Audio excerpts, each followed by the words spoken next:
he's playing this Friday night at Billy Bob's Texas, kind of his home away from home, the great William Clark Green. How are you, buddy? Doing well. Man, good to see you. Happy holidays. Thank you, man. Likewise.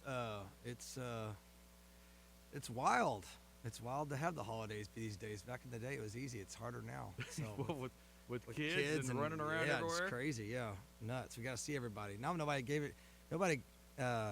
a darn if I showed up for the holidays. But now as the kids, it's like, oh, we can't miss it now. So Right. but yeah, home away from home, Fort Worth. It's weird. I have a lot of home away from homes. It seems. Right, like. yeah.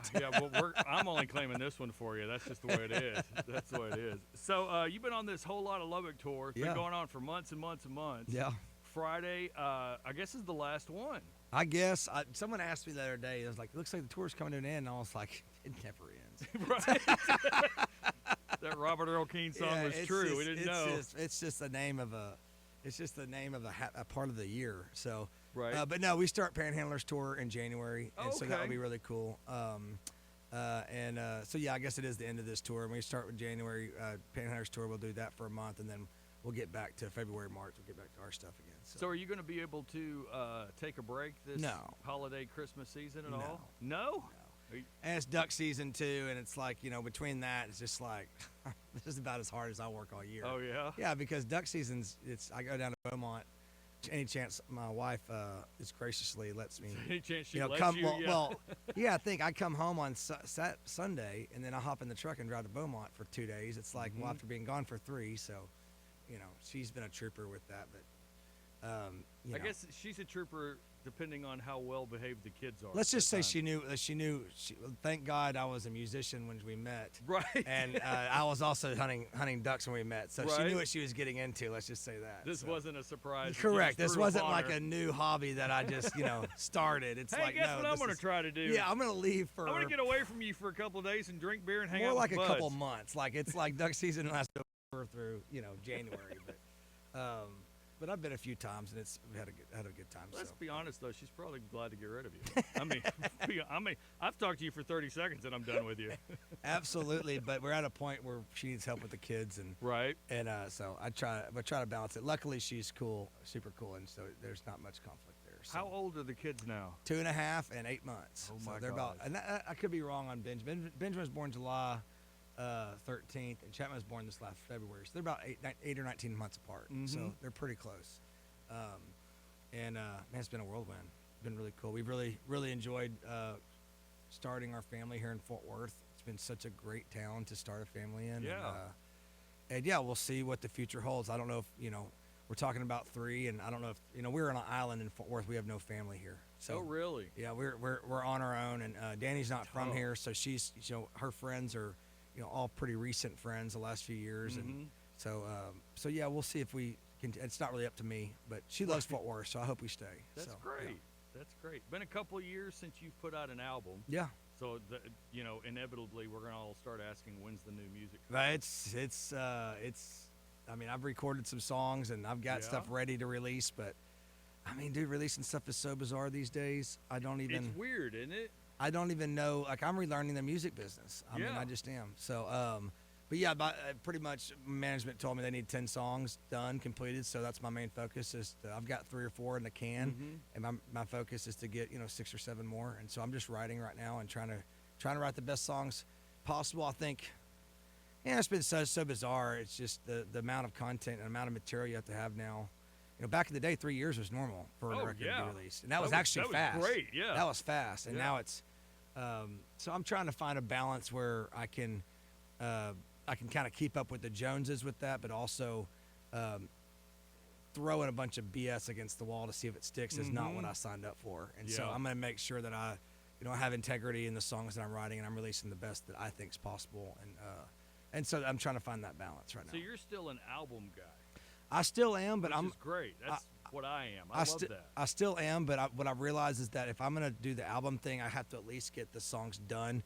I have to have the album done really a year, 6 months before I release it. Yeah. And it's because they need that. They need to pretend like or they need to say, oh, a brand new song is out, even then it's already recorded. But that's just kind of the way it works now. It's so. a weird bit. It's weird for us in radio when like the brand new release from William Clark Green off of his album that came out a year and a half ago. Right. Yeah. Which like, does, we've all heard it. Yeah, exactly. And so, I hope that there's a point where it all kind of settles. I feel like things go through transition. I think college football is going through a major transition Boy, right now. is it ever. And so, it's just like things transition. This is the third or fourth time I've seen the music business change. And so it's just, like I said, it just, for me, it's just trying to make sure that I'm putting out quality music and quality songs. Is what I signed up for. That's why I busted my butt all these years, was to be a songwriter and put my heart and soul behind the songs that I write. And that's kind of like trying to keep that intact and following the new trends is difficult. The new stuff, have you been writing with anybody, or are you just starting with yourself first? Yeah, I've been doing it any which way you can. And actually, me and Mike Ryan have a bet. We're supposed to play golf, and we have a $500 golf bet. He's going to give me 3 aside, I think. And then we're supposed to write afterwards. And I've bailed on him twice because once I was sick, and then I think both times I was sick. And I didn't want to get him sick, but I'm trying to write with artists. I'm trying to write with guys that I am thoroughly impressed on how they write, and I want to either learn something or see how they operate. And Mike's one of those guys as well, I always write with Drew Kennedy. I've always been a Drew Kennedy fan, and so we just did a songwriting retreat, Panhandlers, and wrote with John quite a bit on that one. That was fun. And just trying to write with artists, really, and that's as opposed to like just your career songwriter that's trying. It's just different when you write with artists. In a room with a bunch of people. Yeah. It's just different when you write with artists, and also finding someone that you have a lot of respect for and the way they write, and then trying to merge both ideas together is a lot of fun. It's nice to be in a point in your career where you can do that. Yeah, for sure. At 8 a.m. on Monday and write a song with you. Yeah, and I still do that too. It's just I feel like the older. Be hard. Well, it's just writing has never been difficult in my entire life. It's never been hard to do. It's only been hard lately because, I'm just in this life transition where I'm got kids and I'm running around like crazy and I'm happy. Like songs are supposed to be sad. Yeah, from you, songs right? songs are like a release. I've always been a release point, and so I'm trying to find unique ways to come up with songs. And what I've learned is write what you know and write what you love. I've been writing a lot of songs about my kids and stuff like that. So which has been really rewarding for me. So hopefully people will like it, and people like what we're doing. So you a couple of months ago posted about this guitar you lost like 15 years ago. It got stolen. Have any tips, anything on that yet? No.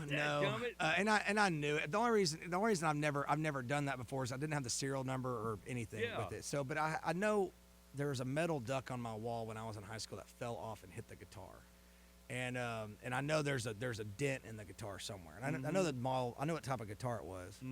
And I'm just I knew it was not going to happen, but my dad passed away this year. He bought me the guitar, and I really wanted to get it back. I really want to get it back, and I was like, well, at least I'm going to put it out there. I didn't expect anything in return, so. Wouldn't have been. But I was hoping someone had it on the wall, and they were like, well, shoot, I bought this guitar for $800, and this guy wants to pay me $6,000 for it. Right.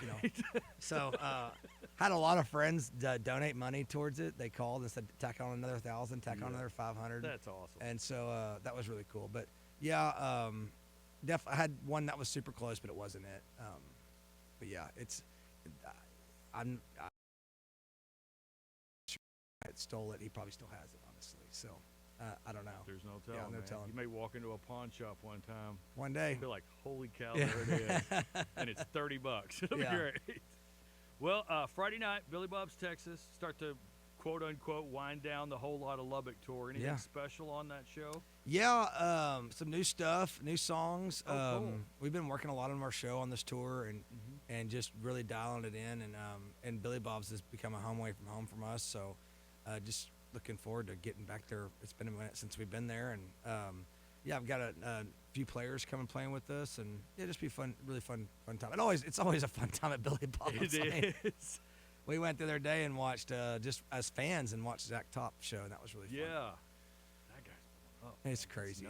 It's It's crazy. And deservingly so. His songs are great. He's a great guitar player, great vocalist. I mean, it's just quality. Absolutely. Good stuff. Well, you got your guitar with Yeah. you. Can we hear a song from William Clark Green? Yeah, I'll play. I think last time I was here, I played you a new song. And yeah, I've got another new song. The song's called I don't know. Did I send you this song? I never sent it to you on text. I don't think you. I don't think I did. I thought about it because the story on this song is I wrote this song when I found out my son was pregnant, Benjamin. Or I found out my son was pregnant. My wife was pregnant. The story got interesting. My wife was pregnant with my son, and as soon as I found out, I gravitated towards the title "Where the Wild Things Are," and so I wrote this song with the guys from 1,000 Horses, and Bill and Michael, and I fell in love with the song as soon as we wrote it. I loved it, and then Luke Combs comes out with a song called "Where the Wild Things Are." Yeah, so I think it was a whole record or something, and so I shelved it. Right. I didn't play it for. I mean, this was my son's 2.5 years, so you're talking about 2.5 years plus 9 months, so almost 3.5 years ago. And I shelved it. And I was talking to Drew Kennedy one day, and he was like, "Whatever happened to that song Where the Wild Things Are?" I was like, "I'm not going to release it." I was like, "I just don't want to hear I don't want to take something so special that I wrote for my son and have people think I copied Luke Luke. Combs. Yeah. And I don't even want to have that conversation. My son deserves better. Maybe I'll release it 10 years down the road." And Drew cursed me out, and he said, "You're the most Where the Wild Things guy is ever." And then when my dad passed away earlier this year, I came back and listened to the song because I listened to the song, and I realized that it's going to be super cool for my kids to have a song like that when I die that I wrote for them. Yep. So if I get crucified for it or get people to say bad stuff, I just don't care. I wrote this for my son. So.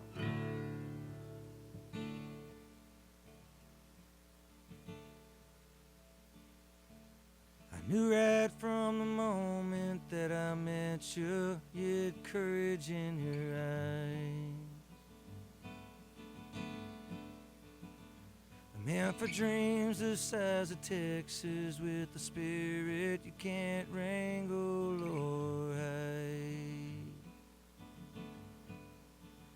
I prayed to God that you'd be more like your mama. It looks like we ain't gonna stop you. 'Cause you just robbed a bank and now you're running from the law. Saved a princess from a tower, slayed a dragon 10 feet tall. You shot out all the lights in some old Wild West saloon.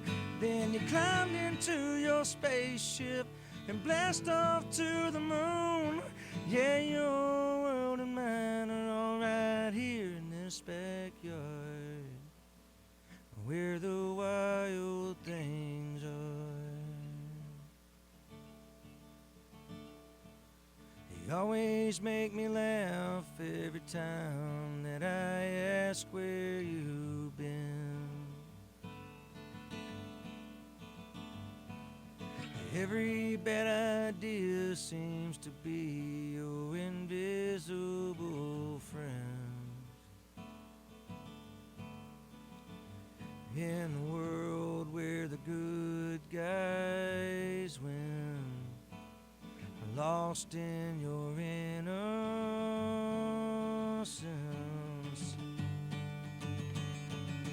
'Cause you just robbed a bank and now you're running from the law. Saved a princess from a tower, slayed a dragon 10 feet tall.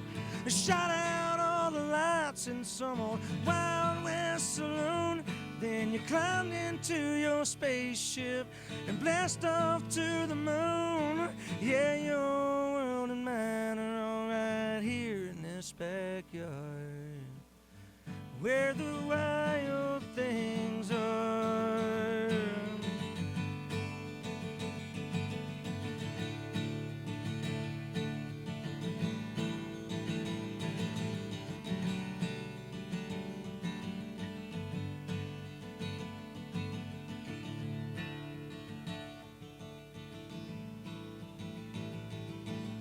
You just robbed a bank and now you're running from the law. Saved a princess from a tower, slayed a dragon 10 feet tall.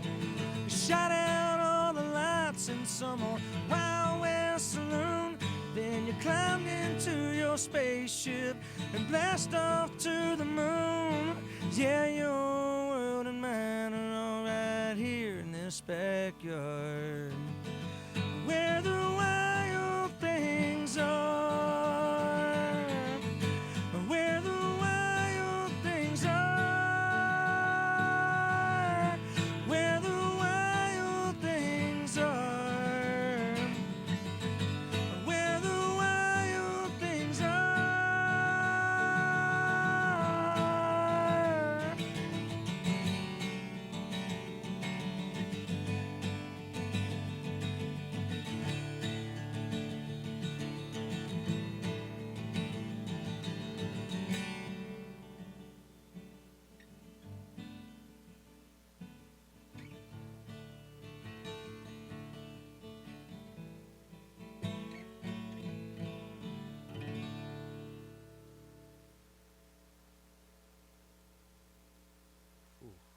Well, as usual, Drew Kennedy was right. Golly, man. That is a powerful song, buddy. Oh, thank you. I'm definitely proud of it. And Yeah. yeah, it's just one of those things where I just, it meant so much. And it's such a different part of like my writing style too these days is like, writing has always been heartfelt, but it's like it's normally been out of anger or even hate or just those raw emotions that you feel, that you have. And so it's just been it's been interesting going from, I've always written about my life, but it's always been personal, which I guess writing a song about your kids is personal, but it's also just like, I don't know, it's just what I care about right now. So, which is, obvious. I mean, it's not like I'm breaking down any barriers writing songs about things. Well, no, there was the Ringling Road and there was a Baker Hotel song, which are a little out there. Yeah, for sure. But no, it's just like, it's so much easier and so much more. Like, I love getting excited about songs, and that's a song I get excited about. Oh, man, yeah. Like, that's a song people need to hear. Yeah, for sure. It definitely is. So please. Yeah, it's released. I'll send. I mean, it's not released. It's recorded. I'll send it to you. But I don't think we're gonna release it until I get a few more songs. So I'm trying to get in the studio as fast as possible. But yeah, that'll be off the record, same record, this Whole Lot of Lubbock, which was released. I don't know, 6 months ago, right before Cotton Fest was. And so yeah, we're trying to write. I think this next record's gonna be fun. Like, I think it's gonna be fun. I don't think it's gonna be high on the emotional train. There shouldn't be any breakup songs on it. God, we hope not. There's actually, because this is going to be the most expensive breakup ever. Yeah, there's actually is a breakup song. I wrote a song with Sean McConnell years ago. Oh God. And it was my Rachel thought it was too similar to Anymore. Yeah. And we thought Anymore was Anymore. the more. I think that's my favorite right now. Well, thank you. So far. And that's one of the best songs I've ever written. And she said, if it doesn't sound just like it, but if you put this song on the same record, it's gonna take away from how special Anymore is. So that song will be on this record. It's a pretty bad breakup song. So, but yeah, I'm excited about really excited about getting in the studio and writing and doing this record, because it's just I've never been in this part of life before where I have, there's always either a new relationship, and then by the time the record gets done, the relationship's over. So it's kind of like a Jekyll and Hyde records. But so yeah, I'm excited about this one. I bet you are. Yeah. I'm excited to see you Friday night. It's going to be great. Everybody gets sick of their family on Thursday and needs a night out.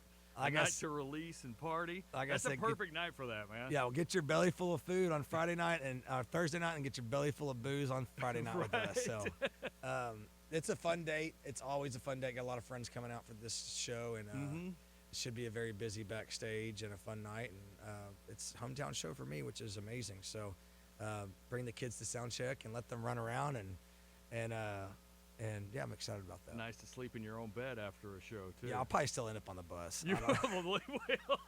You probably will. William Clark Green, Friday night at Billy Bob's Texas, buddy. Thank you so much for chatting with us, man. It's always a pleasure. Thanks for having me, man.